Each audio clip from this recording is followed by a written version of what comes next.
In this video we will discuss about polysaccharide. What are the polysaccharide we will discuss about starch, we will discuss about cellulose, and we will discuss about glycogen. Very easy. So first we will discuss starch. It is a polysaccharide in which the different there are many monosaccharides are there, and all monosaccharides are here alpha D glucose. So n number of alpha D glucose are combined to give starch. So when one will hydrolyze starch, it will gives alpha D glucose. If you will hydrolyze starch, it will give alpha D glucose. You know that all the are starch are the main contribution of carbohydrates in our diet. So whatever the carbohydrates you are getting, that mostly contributed by starch, and it exists mostly in plants, seeds, roots, and fibers. The main source of starch is your potatoes, and you all know this. If you will eat potatoes, then you will get starch. Ultimately you will get the carbohydrate. Potatoes, other also there, rice, corn are the main source of starch. Now if we will discuss the structure of starch, then the structure of starch is discussed in two parts, or starch consists of two parts. One is amylose and another one is amylopectin. One is amylo and another one is amylopectin. So the structure is discussed in two parts. One is amylose and another one is amylopectin. Now what is amylose and what is amylopectin, we will discuss. In amylose, different alpha D glucose are joined in a linear structure by a glycosidic linkage of carbon 1 OH group of one glucose unit to the carbon 4 of OH group of another glucose unit. Important. Carbon 1 of one glucose unit. One glucose unit means pyranose form. H alpha D glucose means down. Rest will be same. H earlier. OH, H, OH, H, CH2OH, H, OH. I am making two unit together so that you could understand that this will extend to others. H, OH, CH2, OH, H, OH. Alpha means OH down. Now you will find this is the carbon 1 of one glucose unit OH, and this is the carbon 4 OH of another glucose unit. So when these two will join, it will release water and you will have a glycosidic linkage like this. Carbon 1 of one glucose unit and carbon 4 of one glucose unit. Other glucose are joined to this side and other glucose are also joined to this side. The whole linear structure, that is called the amylose. I am showing you here the structure. This is the structure of amylose. You could find here that this is the carbon 4, this is carbon 1. So you could see clearly, this is carbon 1, this is carbon 4, this is the glycosidic linkage, and this chain is extend to many. this chain is extend to many units. So this is how you can get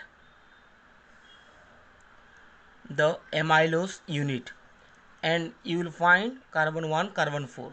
See the whole picture. Now let's go to the amylopectin. In amylopectin, what happened? There are two linear chain. In amylopectin,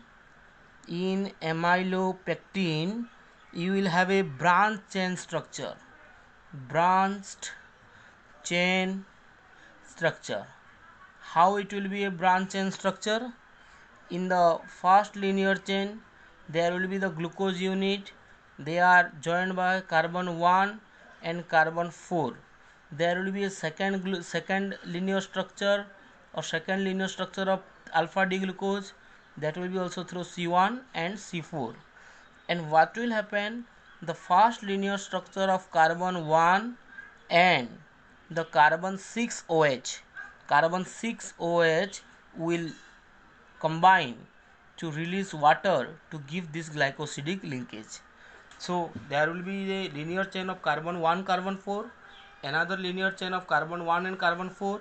Both the linear chain are joined through carbon 1 and carbon 6 glycosidic linkage. And this is the structure I am showing you. See, this is I think it is not clearly visible. You can go through your book.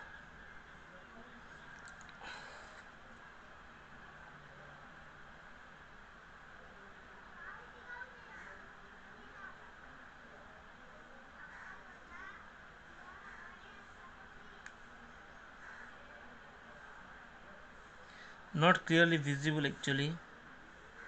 Just let me check.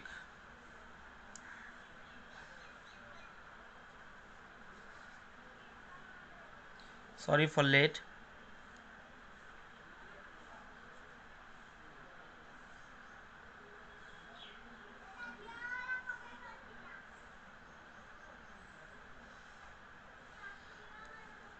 You could see here. Yes, carbon 1 carbon 4 glycosidic linkage in the first linear chain. In the second linear chain, carbon 1 carbon 4 glycosidic linkage. Now carbon 1 and carbon 4, carbon 1 of first linear chain and carbon 6 of second linear chain, they are also linked through the glycosidic linkage. This is the amylopectin unit, and here you will notice that the amylopectin unit contribute most of the part to the starch. 80 to 85% of starch that is contributed by amylopectin, and this amylopectin part is insoluble in water,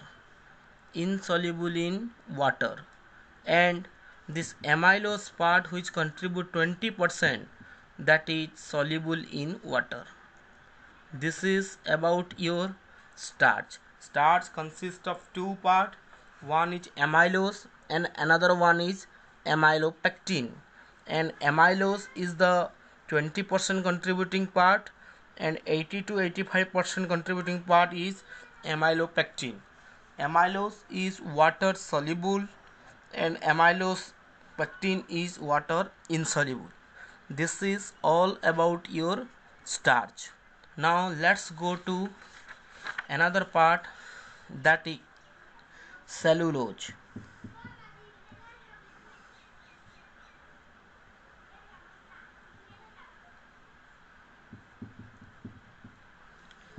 Cellulose, that is also composed of your beta D glucose. So when n number of beta D glucose are joined through glycosidic linkage, it will give cellulose. And here also that you will find the carbon 1 and carbon 4 of another glucose unit. So here the glycosylic linkage is between the OH group of carbon 1 of one glucose unit and OH group of carbon 4 of another glucose unit. So just you could realize the amylose unit. Only amylose unit, whatever the structure we have discussed, that C1 and C4, but it was for alpha D glucose, and in cellulose also C1 and C4 is there, but this is for beta D glucose. This is the only difference. Here alpha D glucose was there in amylose, and here you have beta D glucose. The beta D glucose, carbon 1 OH and carbon 4 OH of another glucose unit are joined through glycosidic linkage to give you the cellulose. I hope you got this. So beta D glucose N, when they are joined through glycosidic linkage of carbon 1 and carbon 4, it is giving the cellulose. It means if you will hydrolyze the cellulose, you will get many numbers of beta D glucose. Now if you will see the structure, this is the structure of beta D glucose. This is the structure of beta D glucose, where you are finding this is carbon 1, linkage is extended to there. This is carbon 4, this is carbon 1 of another glucose, carbon 4 of another glucose, glycosidic linkage. Carbon 4 of one glucose, carbon 1 of another glucose, glycosidic linkage. So this linkage has been extended. So this is how you can say cellulose. And if you will go to the cellulose uses, that where it is present, cellulose are the main structural material of trees and other plant. That wood we have, that is 50% cellulose, while the cotton wool is almost pure cellulose. Wood that we have, that is the 50% cellulose, and cotton wool, or you know that wool जो हम sweater बुना जाए, that is pure cellulose. And if you will notice that this cellulose cannot be degraded by our stomach, but this cellulose can be degraded by the animals or grazing animals like cow, deer. Why? Because these animals, they have cellulose enzyme. So due to presence of cellulose enzyme in animals, important, due to presence of cellulose enzyme in animals, they can digest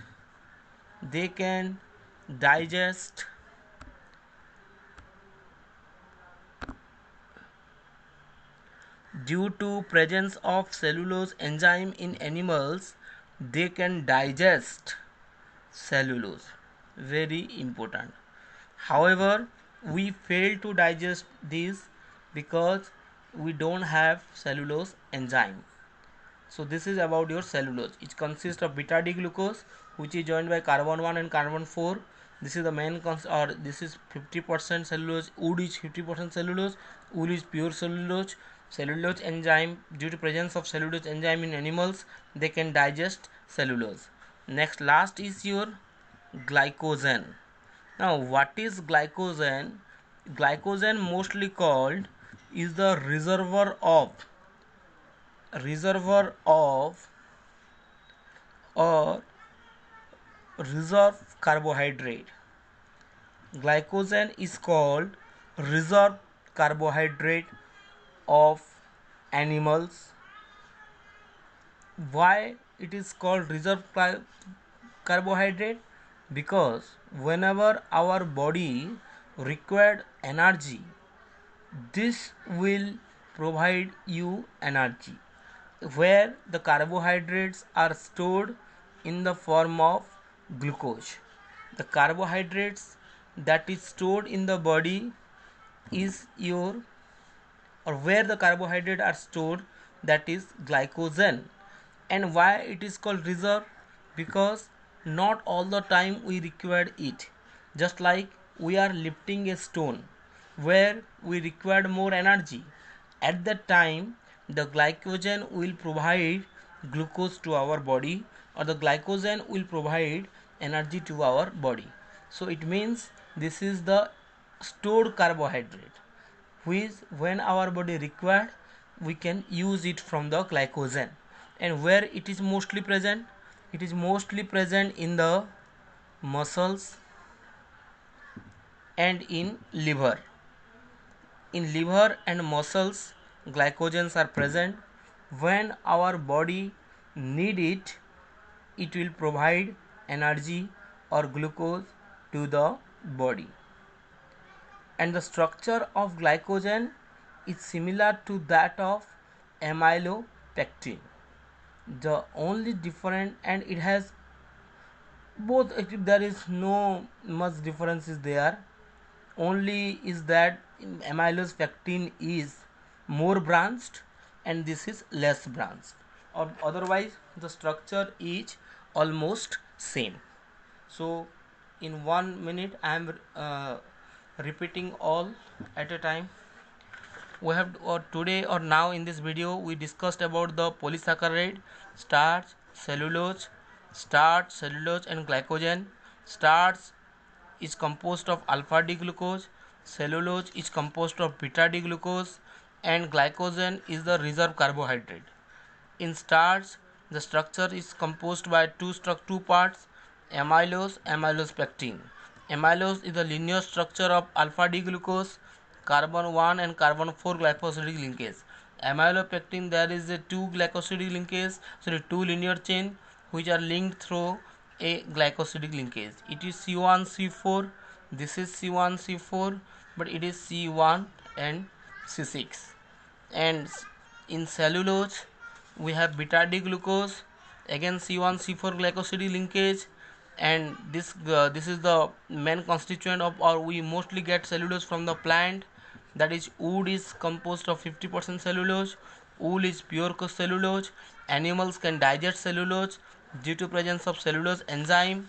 And this is about your glycogen, reserve carbohydrate. When our body need energy, the body utilize it from the glycogen, and glycogens are present in the muscles and liver. So thank you. In this or today in this video lecture we have completed all the parts of carbohydrate. You complete the notes, and next we will start the protein. Thank you.